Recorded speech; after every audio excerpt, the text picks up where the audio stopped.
João Lousada é candidata a astronauta da Agência Espacial Europeia, mas o título de primeiro astronauta português já ninguém lhe tira, nem o mérito de ser diretor de voo de um módulo da Estação Espacial Internacional ou astronauta análogo e vice-comandante em missões tão importantes como as que a Agência Espacial Europeia desenvolveu no deserto de Oman.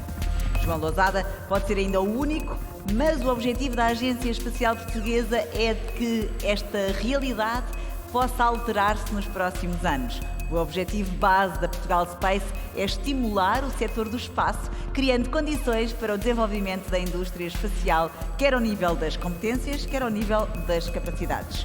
Outro grande foco prende-se com as novas indústrias emergentes e, claro, com a promoção de investigação científica. Estará Portugal preparado para usufruir totalmente de uma agência espacial? Poderá esta instituição movimentar e erguer um mercado relativamente recente no nosso país? Será que depois do mar e do céu, os portugueses podem de facto sonhar com o espaço? Vamos ouvir perspectiva para o setor espacial em Portugal com o diretor da Agência Espacial Portuguesa, Hugo André Costa. Olá, Hugo. Seja bem-vindo. Muito boa tarde, muito obrigado. Estava com receio que não houvesse água aqui no palco. Veio com a garrafinha de água. É verdade, é verdade. Há sempre, nós temos sempre, mas está bem, Boa comunicação. Muito obrigado, Catarina. Muito boa tarde a todos. É um prazer estar aqui convosco. A comunicação de hoje eu preparei em inglês, portanto, talvez, se não houver problema, faria em inglês, porque talvez fosse mais interessante para todos poderem participar, caso haja participantes internacionais. So we have already the presentation online. I'm going to talk about the Portuguese Space Agency and how Portugal started this endeavor in space back in the days. It was a little bit before we launched the Polsat-1, the first Portuguese satellite, but actually all that exists today in space was thanks to the fact that we joined ESA in the year 2000. And from that moment on, it was possible to create capacity building within Portugal and our industry. So, since then, a lot has been done. We have created, we can see here, different systems for small components for satellites. We have developed ground-based systems in Santa Maria and Azores. We participate in the launcher segment as well. It has been steady steps, consistent. We can see here in this picture the other domains, like on the launcher side. We have companies here in Portugal providing components for the last stage of rockets. We have in the middle a picture of a magnetometer, so an instrument that is very useful for the satellites to keep their attitude control. So we've been growing in the past years, but there was a moment that it was needed to have a national space strategy, and this was created in 2018. And within this strategy, the vision is to become a space nation by 2030.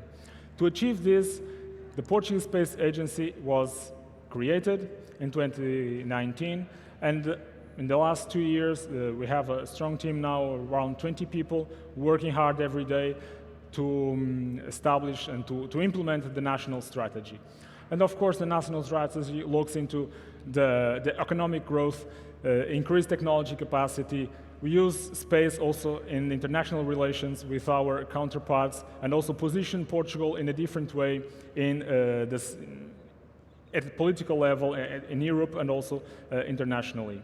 And of course, developing the space sector. Right now, we have around 60 companies, around 500 professionals work in the space domain, very product-oriented, and right now it's very public funding and less on the private side. We want to multiply the factor of 10 during the next 10 years. We want to increase the people working in space and to have around 1,000 people in 10 years, multiply the money spent in space to 500 million a year. And of course, this can only be done if we now attract private investment into the scene. So this is what we aim, what we want to do. And the most important is that instead of working in small instruments, in small contributions, we want to become subsystem, system level leadership. So we count on our industry to develop these capabilities. And if you look into the past 20 years, the amount of public money invested in space, and one of the main jobs that we have in the agency is to articulate different sources of fund to contribute to space. So here we have the budget that we commit to ESA. So we have the ESA contribution, we have the European Southern Observatory contribution, we have the SCA contribution, the Horizon 2020, now the Horizon Europe, the mobilizing projects, international partnerships. So all sum up together, we have this 50 million euros per year in space.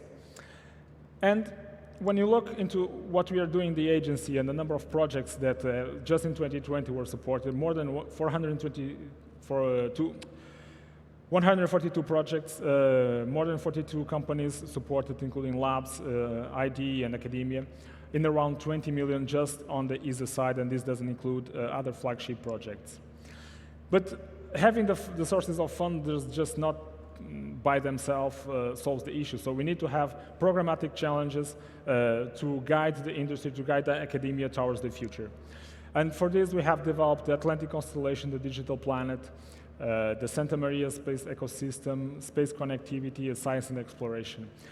And we always have this in our mind, which is space for the benefit of society, space for people. This is what we need to do, is to have space benefiting every day of our lives down on Earth. If we start by the Atlantic Constellation, we live close to the Atlantic Ocean. It is a very important source for us in terms of the economy. We have to monitor also these waters. So it is important that we have access to images that support our decision-making process in the Atlantic Oceans. For this reason, and we want to develop the Atlantic Constellation within 16 satellites, and the very high-resolution satellites, around 3 satellites.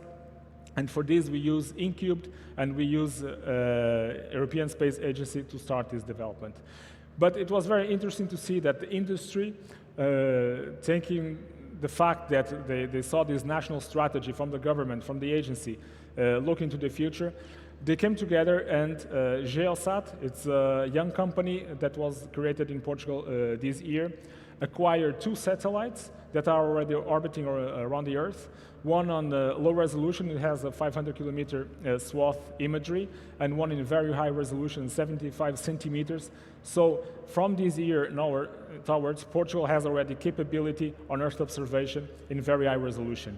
So it seems like the industry understands where the strategy of the country is going, and they go along with it. So it's very positive to have this from the industry.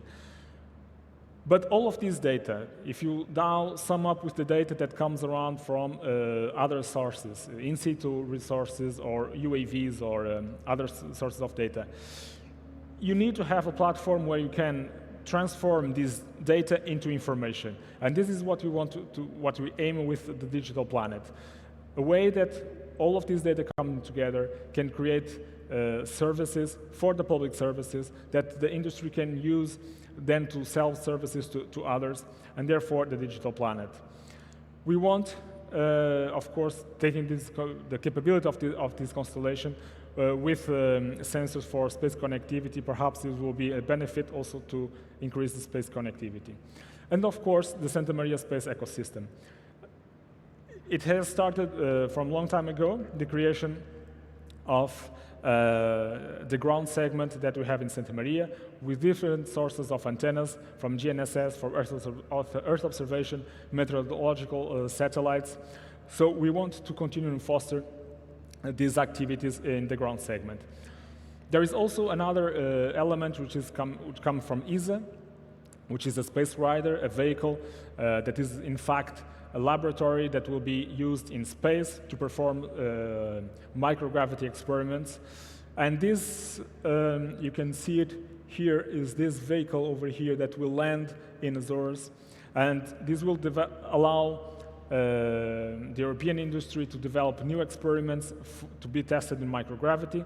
In Azores, there will be the landing site with the payload facilities that will be needed there. And of course, you have already heard about the spaceport. Let's see if it will be possible to have a spaceport in Azores. And when we look into the, just as an example on this ecosystem that's being built, when you look for the direct benefit of the national contribution to ESA that translated directly in Azores, in the last 12 years, around 14 million euros has been dedicated to the creation of this ecosystem in Azores. With the ESA tracking station, the exploitation of this tracking station, the 15-meter antenna that exists now over there, the contribution to the CSTS, the end-to-end services studies to Azores Spaceport, the EasyBIC, so EasyBIC is the business incubator with 3 incubators now in Azores, support to the Air Center, and this is just focused on ESA. If we now translate into EUMETSAT, which is the European Meteorological Satellite Organization, this is not counting here this antenna that exists also there that will support the Meteosat second generation satellites, the second generation of meteorological satellites. So this is an example how the national contribution contributes to the development of the ecosystem in Azores. But now if you look again to the sky and we look to space, we look now into the space debris, which is a major issue that will may impact our lives in the near future. When we look into the amount of satellites that we have today floating around Earth, on the amount of debris that exist around Earth, and when I'm talking about debris, I'm talking about small bits of paint that leave the spacecrafts, or it can be tools from astronauts that from time to time they lost a tool and this tool becomes a space debris, or last stage rockets that stay on orbiting around the Earth. If an accident happens and if we have satellites colliding with this sort of debris, this can impact very much our lives down on Earth. Because right now we are dependent on satellites for navigating. Every time you put your GPS and you go from point A to point B, you are using satellite data to move around Earth in your trips. If you're going for your vacations, you're normally going to check the weather. The weather is based on satellite data that provides weather predictions. So we are very much dependent on satellite data, and we cannot allow ourselves to have this sort of accidents that might happen in the future. So we need to look into the space, and you need to have space surveillance and tracking. Portugal is now part of the EU SST. Our national defense is part of this consortium that monitors debris in space, and this is crucial to have a catalog of all objects that are floating that may impact these spacecrafts. We are also part of the active debris removal and in-orbit servicing activities from ESA. What does this mean? It's a mission that will go into space, collect a piece of hardware that exists, and will bring back to Earth safely, deorbiting and burning in the atmosphere. Here we have a national company, Deimos, which is developing the GNC. It means the guidance, navigation, control, the system that will be most crucial to have this rendezvous on space to capture this space object. So again, we are moving towards a subsystem level and system level integrator. So our industry is more capable and performing bigger missions. But we are not just in space on these areas. We are also looking to space science and exploration in different domains. I mentioned before space microgravity and space medicine, robotics. So all of this, we are contributing in different programs at ESA. We want very much to foster the development of microgravity studies. We are also part of the ESO, which is the European Southern Observatory, the SCA, the European Solar Telescope. So we are contributing in different ways to space. And here, a concept vision of SCA, what will become a very large array of telescopes around the Earth to monitor the sky. And back again to the Portuguese Space Agency and our national, let's say, source of activities that we are doing. We want to foster the Earth observation and artificial intelligence. What this means, we need to combine Earth observation data with artificial intelligence to understand all of this, how we can benefit from this data. How did we do it? We just launched last year this Moonshot Challenge, which was to use AI to combat climate change and find plastic in the ocean. Next Web Summit, we are going to launch a new challenge. Just for you to know, look, the amount of plastic that exists and is distributed around our oceans. So this was last year, and the call we have for next year is a research award of 500K that will be looking into the space debris and the land management. These are two main issues. One is, again, as I mentioned before, look into the space, look into the debris that exists there, but also on the land side, on the land management, we need to use images to improve the way we look down on our forests, our land management, what type of forest we have, what type of biodiversity exists. So we're going to launch in the Web Summit this research award to the best projects that will come on this side. But if we want to become a space nation by 2030, we need already to start looking into the future. And for this, we need space education and capacity building for those who are now in schools and those who are now in universities to have the capability to have them to work in the space business. And if you look not very far from here, on another tent, we have the EROC. The EROC is the European Rocketry Competition. It was started last year by Portugal Space, an international rocket challenge. If you have the chance, for those who are here, please walk around on the other tent, and you will be seeing students from 20 different teams working on their rockets that they have been launching this week. Tomorrow there's going to be other launches on Saturday as well. And these are university students building their own rockets. They are 4-6 meters tall. They go up to 6 kilometers high. And we can see the trend that we have now in Europe. With just last year we had 6 teams. This year we have 20 teams, and much more have applied, and they could not make to the finals. This next year we'll have also the Space Studies program. It's going to be in Oeiras. This is the major program that exists together with International Space University, with Instituto Superior Técnico. We're going to have more than 150 participants attending to this course. It's a 2-month course. And we'll have all the national academia and industry participating and giving lectures and participating actively in this course. And we'll bring people from different space domains, from NASA, from Lockheed Martin, from ESA, from JAXA. They will come to Portugal to teach these people, and this will help us also to connect our industry and our academia with others around the world. And just next year, we're going to launch, and this is the first time we are saying it in a public event, we are going to launch the Astronaut in School. And this is a small video. I don't know if it's possible to have this video on. Let me see if I can, yes.